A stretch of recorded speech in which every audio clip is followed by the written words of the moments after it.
Everybody who's ever crossed real country knows the truth nobody puts on the maps. The wrong stop can save your life, and the right one can end it, and you never find out which is which until the dust settles and you count what you've got left. I've told a lot of stories in my time. Most of them were lies meant to make men laugh around a fire. This one isn't. This one I've kept folded up small and hidden, the way you keep the only photograph you've got of somebody, the kind you don't take out unless you're alone, because taking it out means letting yourself feel the whole thing all over again. I'm an old man now. My hands shake. My horse-breaking days are 40 years behind me, but there's a stretch of canyon in the Chiricahua country that I could still find in the dark, blind, because some places get written into your bones and never wash out. So if you've got a little patience and a little heart left in you for things that happen to people who are mostly gone now, stay. Stay through all 3 parts, because I promise you, by the end, you won't see her the way you think you will at the start, and you won't see me that way either. This is the story of one wrong stop, and the woman I found there, and how the 2 of us learned, slow and stubborn, and against everything we'd been taught, that the loneliest people on God's earth are sometimes just 2 halves of the same broken thing, waiting on a storm to throw them together. Let me start where it started, in the middle of it, in the dust. The horse went down before I understood what was happening. One moment Juniper was under me, sure-footed and complaining the way she always complained, and the next there was a sound like a green branch snapped over a knee, and the whole world tilted. I remember the sky swinging up to meet me. I remember the gravel coming and the breath leaving my body in one ugly grunt. And then I was on my back in the wash with 200 pounds of frightened horse screaming somewhere off to my right. And the dust storm I'd been running from for 3 hours finally rolled over the both of us like the lid coming down on a coffin. I want to tell you I acted brave. I didn't. I lay there in the grit with my hat gone and my ears full of wind, and I said a word my mother would have slapped me for, and then I said it again, and then I got my hands under me. The name's Mercer, Eli Mercer. In the spring of that year I was 34 years old, though I felt about 60, and I was 3 weeks gone from a cattle outfit that had let me go without much ceremony because the boss's nephew needed a job and I didn't have anybody to speak up for me. That's the short version. The long version is the kind of thing a man keeps to himself. But you ought to know this much going in. I was alone. Not the temporary kind of alone, where you know company's coming. The other kind. The kind that gets into the way you eat and the way you sleep and the way you talk to a horse just to hear a voice. I kept a little book back then. Leather cover gone soft as a glove. I wrote things in it, distances, weather, the price of flour, sometimes a thought I couldn't say out loud to anybody. Folks thought it was odd, a drover keeping a journal. What's he writing, his memoirs? Truth is, I think the book was the only thing I talked to that talked back in its way. So when I tell you what happened in that canyon, understand it's stitched together from those pages and from a memory that has had 40 years to wear the edges smooth. Some of it I might have improved without meaning to. But not the parts that matter. Those I couldn't change if I tried. So the horse. I got to her through the blowing sand, half crawling, my eyes streaming. Juniper had stepped wrong into a hole the storm had hidden, and her foreleg was wrong, bent in a way a leg ought not bend, and she was fighting to rise on it and screaming every time she failed. I knew what that meant. Any man who's worked stock knows what that meant. And I knew I didn't have it in me right then to do the thing that mercy required, not with my own ears ringing, and my own blood running down into my collar from where I'd opened my scalp on a rock. I knelt by her head instead. I put my hand on her cheek, on that soft place under the eye, and I talked to her. I don't recall the words. They weren't real words anyway, just the low sounds you make to a scared animal, the same sounds I'd learned that work on scared people too. The wind howled. The light went brown, then near to black. And I stayed there in the worst of it with my forehead pressed to my dying horse's neck, because there was nothing else to do and nowhere else to be. and no one in the whole wide world who would notice if Eli Mercer simply blew away with the rest of the dust. That's the truth of where I was. I want you to sit in it the way I had to. The storm passed the way they do, all at once, like a hand lifting. The roar fell off into a hiss, then into nothing, then into a silence so total it had a weight to it. I lifted my head. The light was that strange, clean gold you get after, every rock and creosote bush thrown into hard relief, the canyon walls rising red and ribboned on both sides of the wash. And I understood for the first time how badly I'd lost my way. This wasn't the route I'd planned.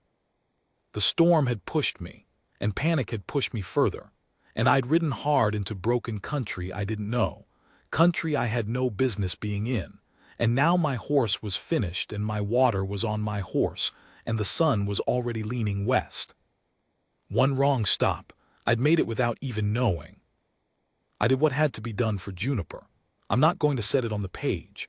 I'll only say that my hands shook so bad I had to do it twice, and that afterward I sat down in the dirt beside her and I cried, not pretty, not quiet, the whole heaving stupid mess of it, for a horse, and for a wife who'd been dead 4 years, and for a life that had somehow narrowed down to a man weeping alone in a canyon nobody knew the name of.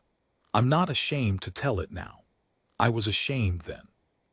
There's a difference, and the difference is most of what this story is about. I didn't hear her come.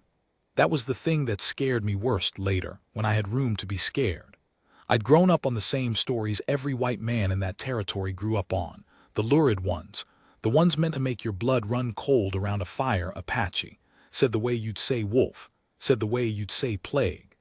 And here I was, gut-shot with grief and blind with crying, and a person had walked up to within 10 feet of me across open ground, and I'd never heard a footfall. When I finally felt the watched feeling and turned, she was just there. A woman, younger than me, I thought, though I was wrong about that too, the way I was wrong about most everything that first hour. She stood very still, the way a deer stands still, with all the stillness pointed at you like a held breath. She wore a long dress of soft tanned hide, the hem of it gray with travel and a belt with a knife on it, and her black hair was tied back from a face that gave me nothing, not fear, not friendliness, not curiosity, just attention, pure attention. She was looking at me, and then she was looking at Juniper, and then she was looking at the revolver still hanging from my hand, and I watched her see all 3 things and add them up. I should have been afraid. I want to be honest, so a part of me was. Every fireside story I'd ever swallowed came up my throat at once. But I was also so tired, so hollowed out, so far past the end of caring whether I lived through the afternoon, that the fear couldn't find any purchase. There was nothing left in me for it to grab onto. So instead of going for a weapon, or running, or doing any of the things a man's supposed to do, I just looked back at her. And I said the first thing that came into my head, which was God's honest truth and which I have never regretted saying. I couldn't save her. I don't know what I expected. The woman couldn't have understood the words, but something in my voice or my face or the wet ruin of me sitting there in the dirt must have carried across the gap between us, because the attention in her eyes changed. It didn't soften exactly. It focused. She looked at me the way you'd look at a problem you'd decided to solve. She crouched, slow, hands where I could see them, and I understood even then that this was deliberate, that she was showing me her hands the same way I'd later learned to show her mine, 2 strangers from 2 worlds inventing a grammar of trust out of nothing. She reached out and picked up my hat from where it had blown against a rock, and she held it out to me across the distance, not coming closer, just extending her arm. It was such a small thing, a hat, but I'd been treating myself like garbage for so long, like something the world had thrown out. That to have another living soul reach down into the wreckage of my afternoon and hand me back a piece of my dignity, I can't describe what it did to me. My throat closed. I took the hat. Our fingers didn't touch, but something did. "Thank you," I said, and put it on, and felt, ridiculously, a little more like a man. She watched me do it. Then she stood and tilted her head toward the canyon's mouth, the way you gesture to a dog you wanted to follow you, and she started walking. I should explain what I knew about my situation because it bears on what I did next. I knew I had no horse. I knew I had no water. I knew the country was wrong and the sun was falling, and I had maybe one day, two at the absolute outside, before the heat finished what the fall had started. I knew, in other words, that I was a dead man who simply hadn't lain down yet. And here was a woman from a people I'd been raised to dread, walking away into a canyon, expecting me to follow. Every grain of sense I had said no. Said it could be a trap. Said there could be men around the bend. Said I'd be better off taking my chances with the desert I could see than the trouble I couldn't. But I want to tell you what overrode all of that. It wasn't bravery, and it wasn't even hope, not really. It was something smaller and more human. It was that she'd handed me my hat. A person who wanted me dead doesn't bother with a man's hat. I'd spent my whole life learning to read animals, to know from the set of an ear or the roll of an eye what a creature meant to do, and I trusted that reading more than I trusted the stories. And every animal sense I had told me that the woman walking away from me did not mean me harm. So I got up. My head swam. The canyon tipped and steadied. I left Juniper where she lay, I had to, and leaving her there was its own small grief that I tucked in with all the others, and I followed a stranger into a country I didn't know, because the alternative was to sit down and die, and because some stubborn ember in me that I'd thought long burnt out flared up and said, not yet, not today, not like this. That stubbornness, I want you to remember it. It's the only thing I ever did right in my whole life, and I almost didn't do it. She set a pace that nearly killed me. I won't pretend otherwise. She moved through that broken country like water finding its level, never seeming to hurry, never seeming to climb, yet always somehow ahead of me, while I scrabbled and slid and bled and gasped in her wake. The light went from gold to amber to a deep bruised purple. My tongue swelled. My vision started doing tricks at the edges, little swimming sparks. Twice I fell and twice I made myself get up, because the third time she'd stopped and waited, standing very straight against the darkening sky, and I'd be damned if I'd be the man who lay down in front of her. There it was again, spite almost, pride, the poorest reasons in the world to keep living, and they kept me living. Full dark caught us at the mouth of a side canyon I'd never have found alone, a slot in the rock so narrow you'd ride right past it. She slipped in. I followed, one hand on the cold stone wall, and the slot opened up after 30 feet into a little hidden bowl of a place, sheltered on all sides with the smell of water in it. Real water. My whole body lunged toward that smell before my mind had even named it.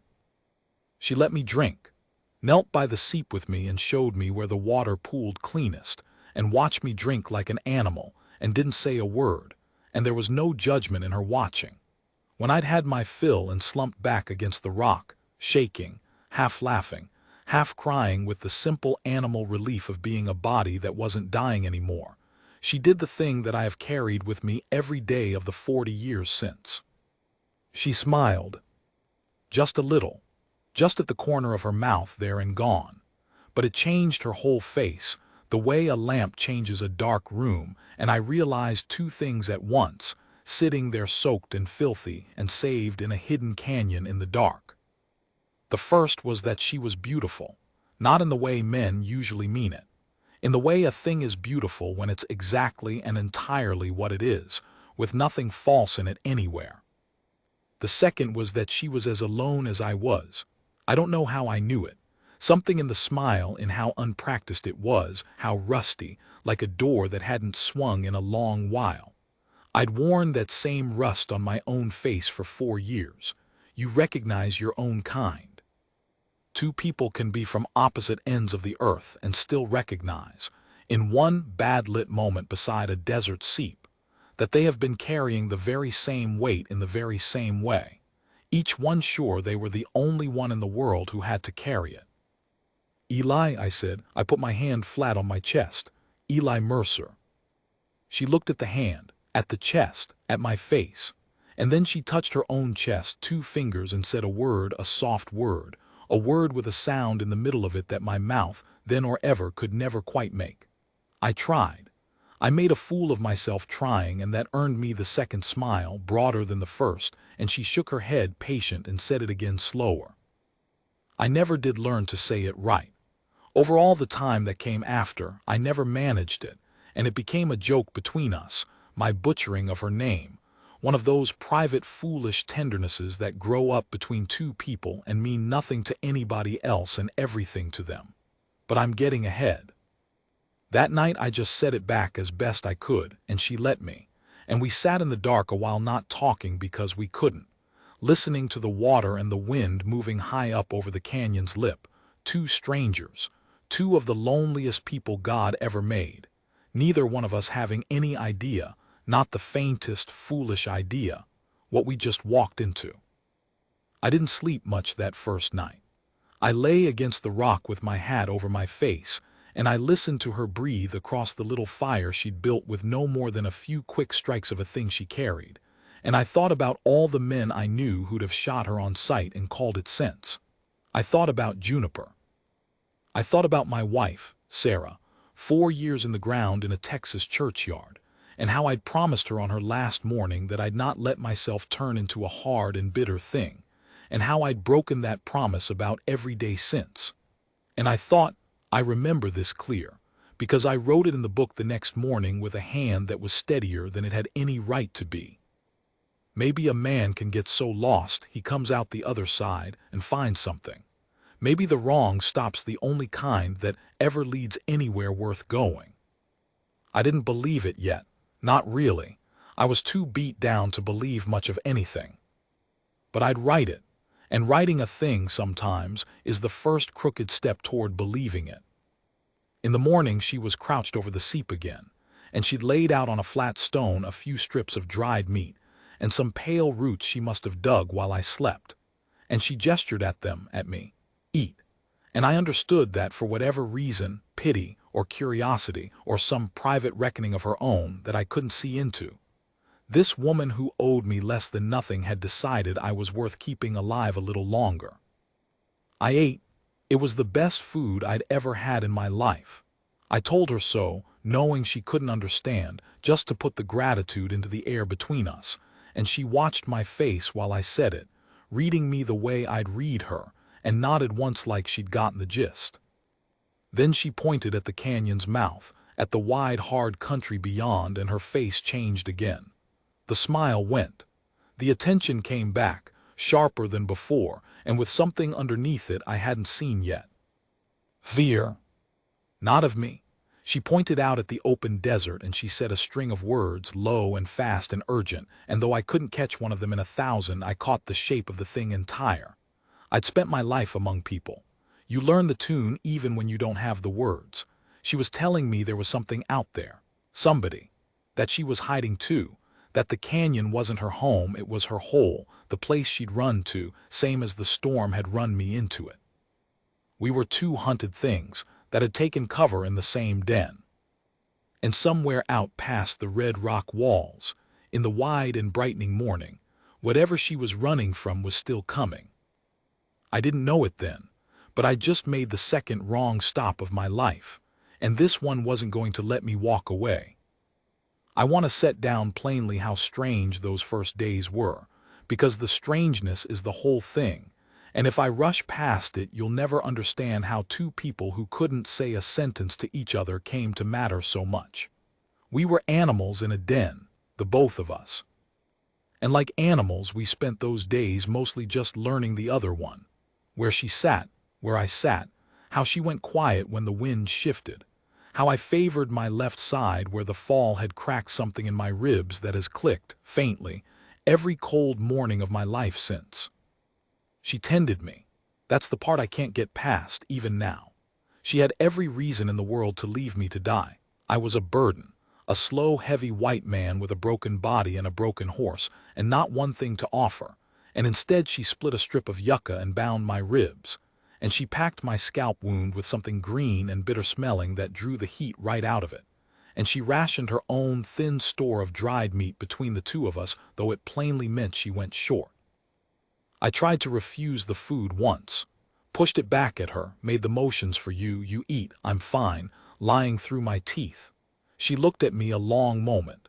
Then she took the meat and broke it exactly in half and set my half down in front of me with a little firmness that ended the argument. We never had that argument again. I started teaching her English without meaning to. It happened the way water finds a crack. I'd point at the seep and say water, and she'd say it back wada and grin at the shape of it in her mouth. And then she'd point at the same seep and say her word, and I'd murder it, and she'd laugh that low laugh that I came to live for. Water, fire, rock, sun, hand. We built it up one stone at a time, a little crooked bridge of nouns thrown across the gap, and then verbs, which were harder, which we acted out like a couple of fools playing charades in the dark, me limping back and forth to show walk, her miming a long drink to fix the word in place. I have never in my life worked so hard at anything. I'd been a man who could go 3 days on a cattle drive without saying 20 words. Now I lay awake at night thinking up things I wanted to be able to tell her. I learned her name properly on the 3rd day, or learned it well enough. I'd been calling her by my mangled version and she'd been tolerating it, and on the 3rd day she sat me down by the fire with the patience of a schoolteacher and made me say it over and over, slowing it down, watching my mouth, shaping the sound for me with her own. I never did get the middle of it. But I got close enough that she finally threw up her hands and laughed and pointed at me and said, clear as a church bell, the one full English sentence I'd managed to teach her, which I'd taught her as a joke, and which she now turned on me like a blade. You no good. And the two of us laughed until I had to hold my cracked ribs, alone in a canyon, hunted, half-starved, laughing, and I remember thinking I have not laughed like this since before Sarah died, and the thought didn't hurt the way it would have a week before. It just sat there, gentle, true. That was the thing nobody who knew me would have believed, that those were, up to then, the happiest days of my grown life. Starving in a hole in the rock with a woman I couldn't talk to. Happiest of my life. I should have known the world wouldn't let it stand. It was the morning of the 4th day that she went rigid. We'd been sitting in the early cool, the canyon walls still blue with shadow, and I was working at the leather of my journal cover with a bit of grease to soften it, and saying the new words to myself under my breath the way I did, when she came up off the ground all at once like a startled cat. One instant slack, the next a drawn bow. She put her hand flat in the air toward me, down, still, and she went to the slot in the rock and pressed herself against it and listened, and I watched the blood go out of her face. I heard it then too, far off, faint. The clop and scrape of shod hooves on stone, and worse than the hooves, the sound of men's voices carrying the way voices carry in that country, bouncing off the rock so you can't tell how near they are. White men's voices. I knew them for what they were the same way she did, by the careless loudness of them, men who weren't afraid of being heard, men who figured they were the most dangerous thing in the canyon. She came back from the slot fast and low, and she gripped my arm, first time she'd touched me, and her fingers were like wire, and she looked into my face with a look I'd never seen on her, a look that was past fear and into something colder, and she said 2 words she'd learned and put them together herself, and they landed in me like a stone down a well. Bad men. I didn't understand all of it yet. The whole shape of it came later, in pieces, in the months after, in firelight, in the slow grinding work of getting a story out of a person you share 200 words with. But I'll tell it to you now whole, the way I came to know it, so you can carry it the way I carried it that morning when I only half knew it, and it was already too heavy. Her people, a small band, a few families, kin, had been camped at a spring 2 valleys over. Not a war party, not raiders. Women, children, a handful of old men, some young ones, living. And a crew of white men had come on them at first light maybe 2 weeks before. The kind of crew that worked the territory in those years for the bounty the government and the territory both paid, dollars on the scalp. No questions asked about whether the scalp had belonged to a warrior or a grandmother or a child. Because a scalp is a scalp and money is money, and there was a whole ugly trade built on exactly that arithmetic. I'm not going to dress it up. You ought to know it happened. It happened a great deal more than the histories like to say. They'd killed nearly everyone. She'd run. She'd been at the edge of the camp, gathering at the spring, and she'd run and not stopped running, and she carried out of that morning exactly two things: a knife, and a small flat pouch of beadwork that had been her mother's, which she wore against her skin, and which I never once saw her without. Everything else she'd ever had or loved was dead at a spring 2 valleys over, and the men who'd done it had figured out, somehow, that one had gotten away. And bounty men are nothing if not thorough about their inventory. They'd been tracking her ever since.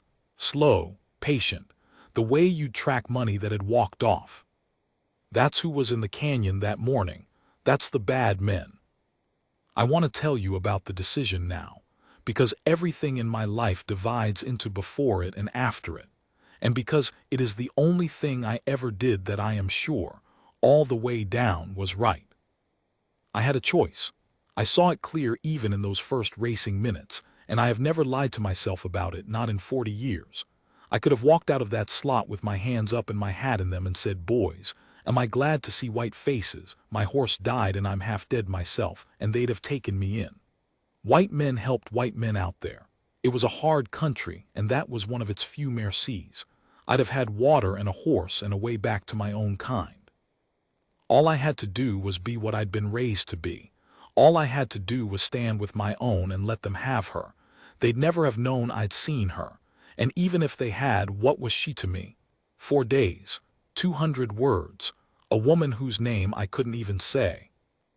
That was the choice. I want you to feel how real it was. Because the thing people get wrong about a man choosing rightly is they think it comes easy to the good and hard to the bad. It doesn't. It came hard to me.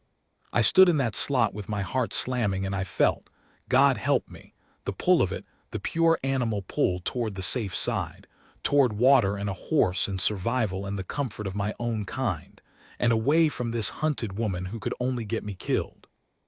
And then she looked at me. She didn't beg. That's the part that undid me.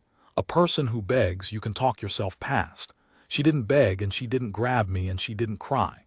She just looked at me steady with her mother's beadwork pressed flat under her hand, and she let me see the whole truth of her situation in her face, and then she did the bravest thing I ever watched a human being do.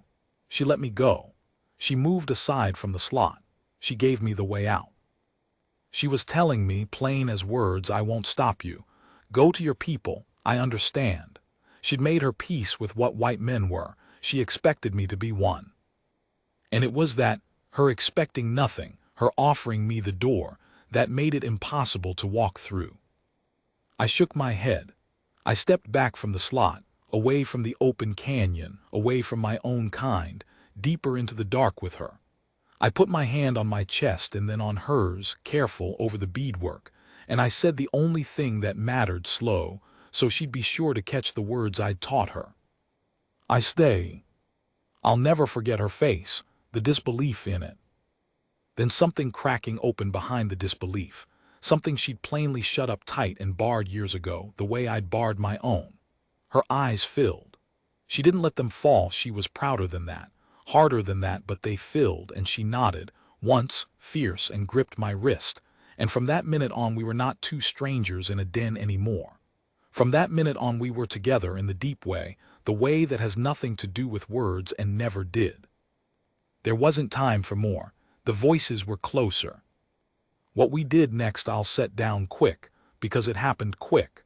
She knew the canyon and I didn't, so I followed her lead in everything, which is its own kind of trust for a man who'd spent his life leading.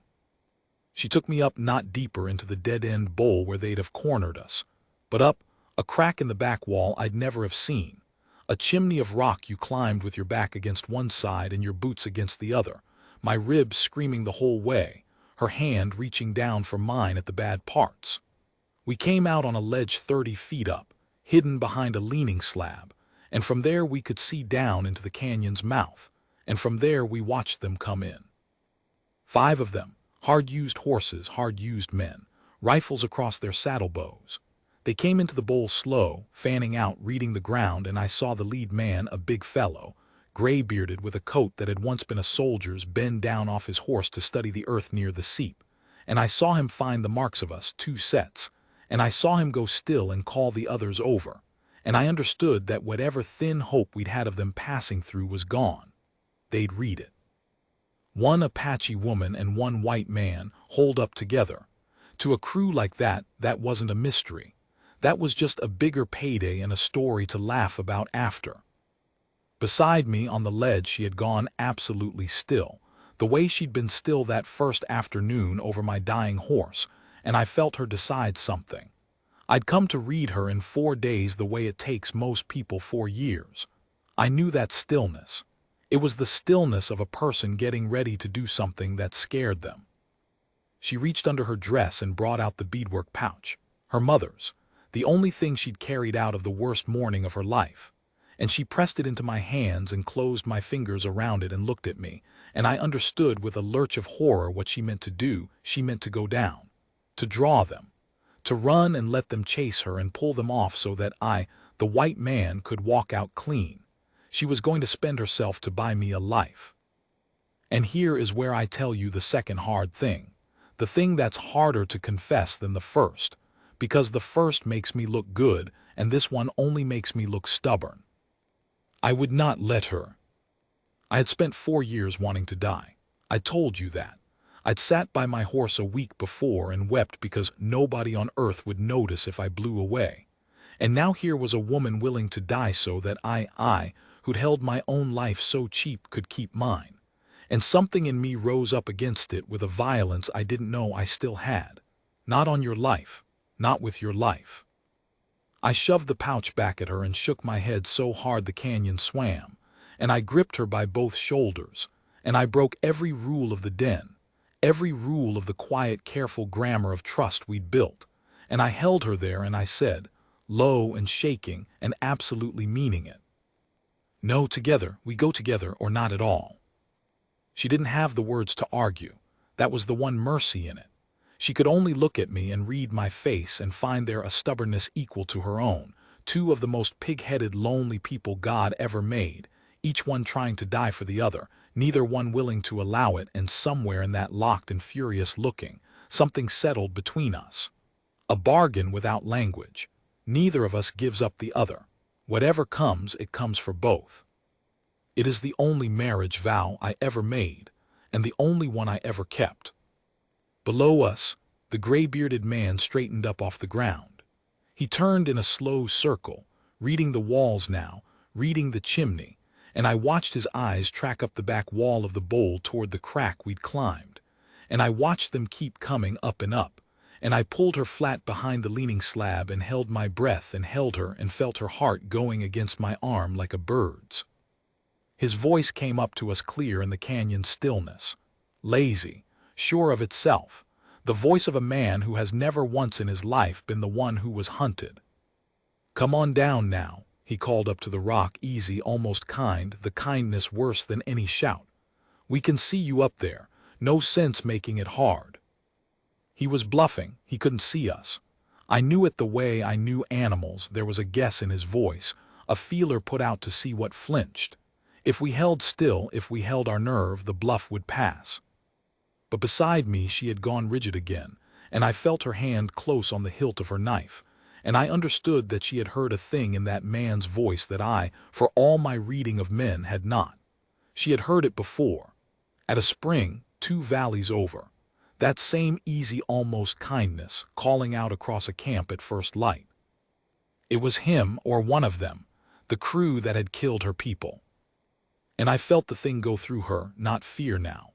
Something past fear, something I had no word for and was glad I had no word for.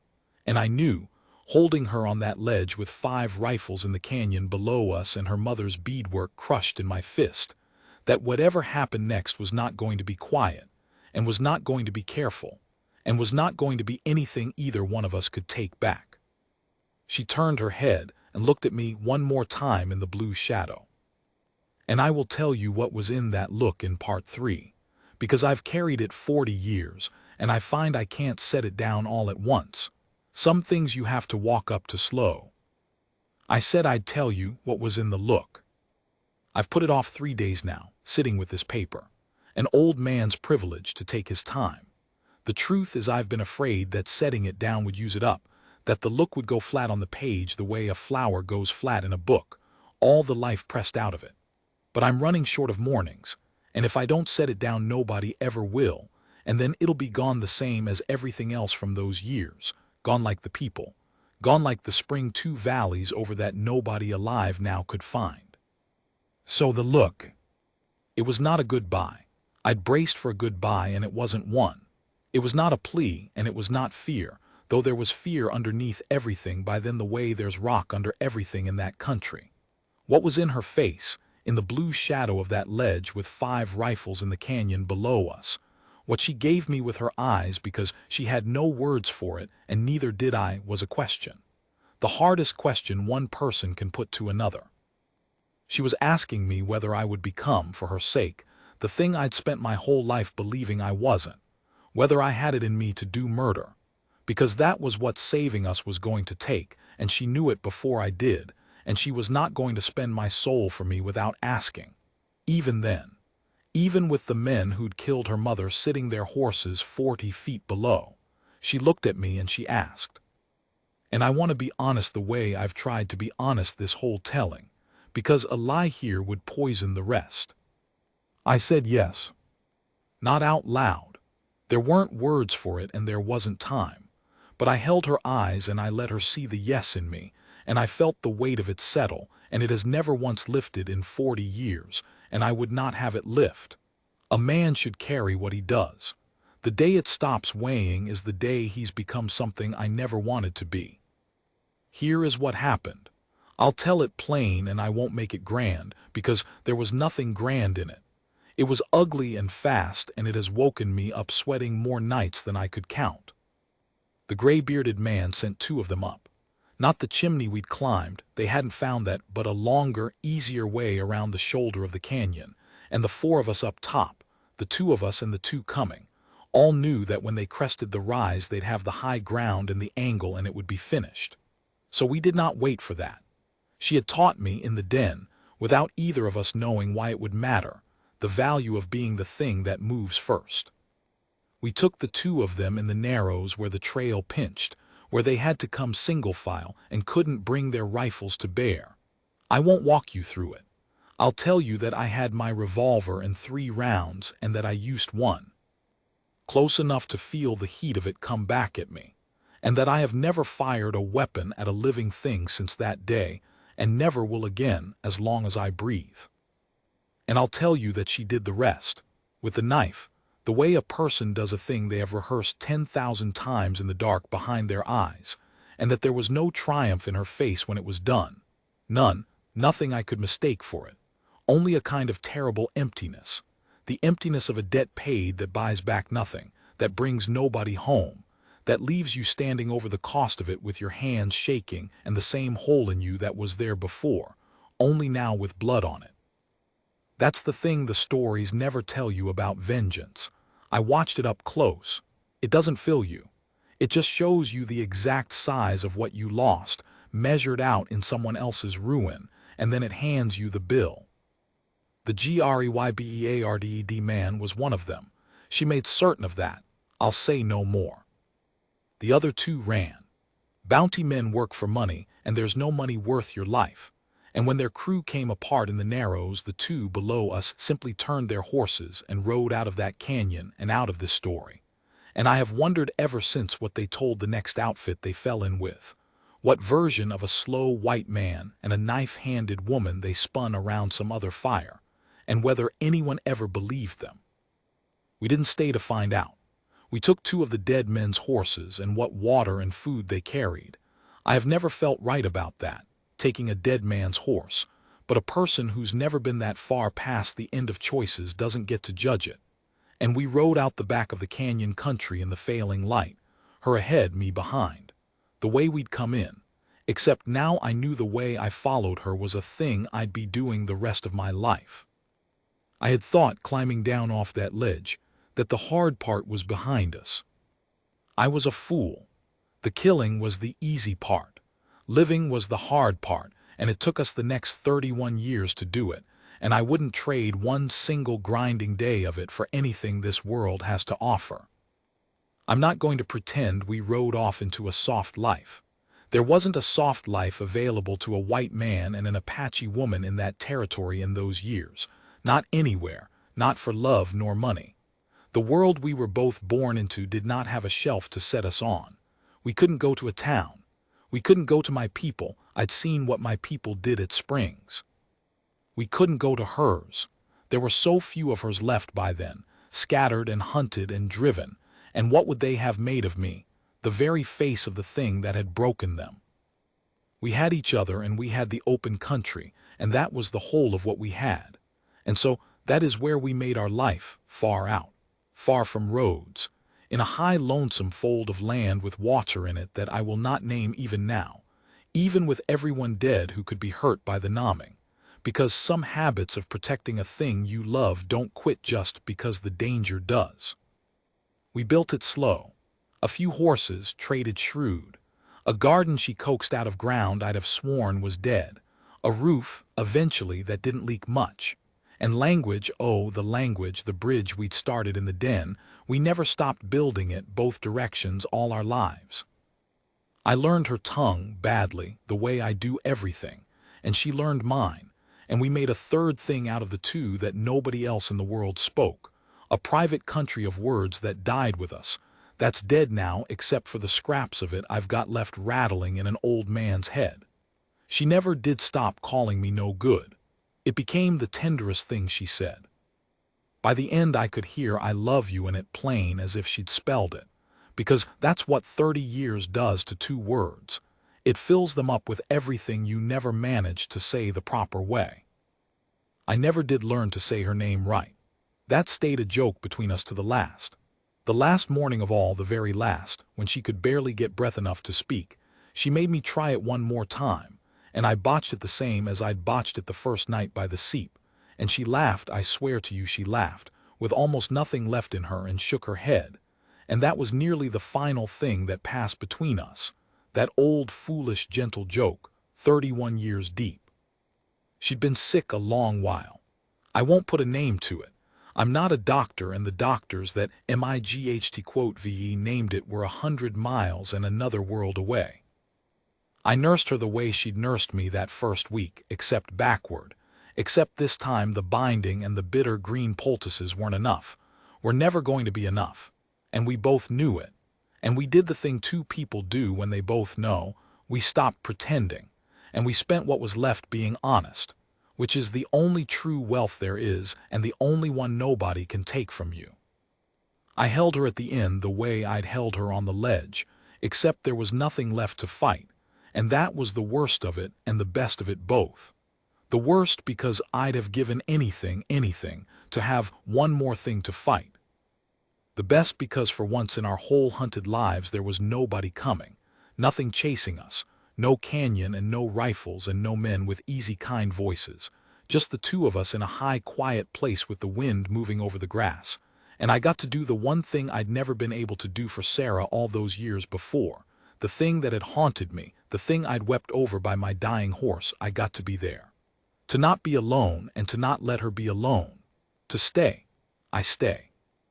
The first thing I ever said to her with the few words I had. The last thing I gave her, with no words at all. She had her mother's beadwork pouch in her hand. She'd carried it out of one massacre and through 31 years, and she had it in her hand at the end. And before she went she pressed it into mine the way she tried to on the ledge, and this time I didn't push it back. This time I understood.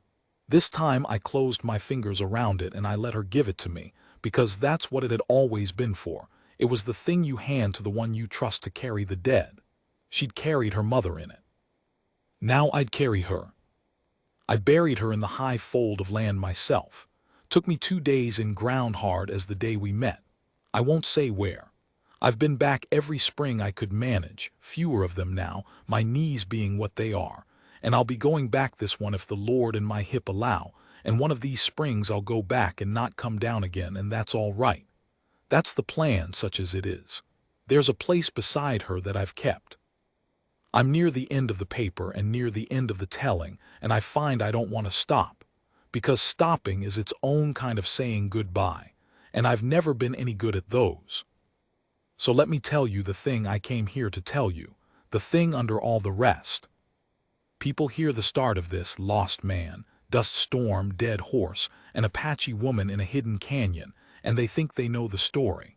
They think it's a story about danger, or about two peoples who weren't supposed to mix, or about the frontier, or about luck. And it is about all those things, the way a river's about all the rocks it runs over. But that's not what it is down at the bottom. What it is this.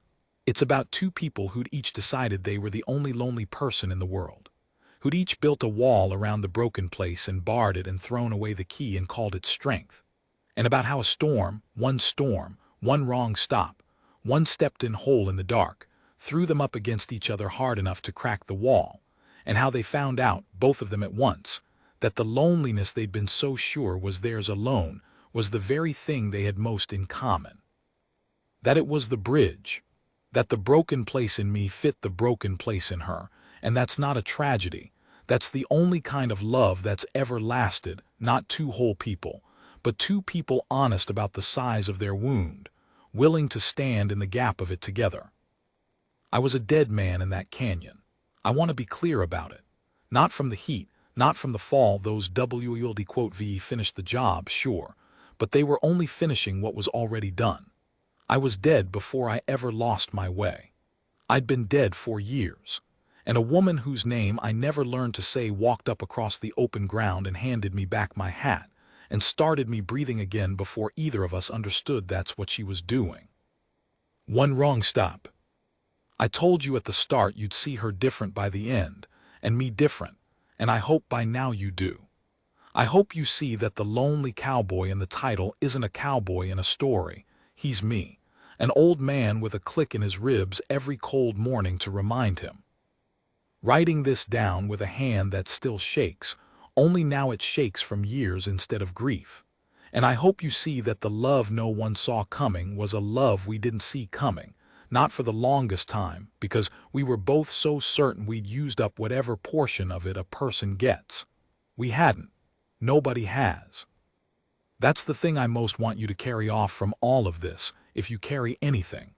That there is always more of it left in you than you think, and that it tends to show up at the worst possible moment, in the worst possible place, wearing a face you were taught to fear.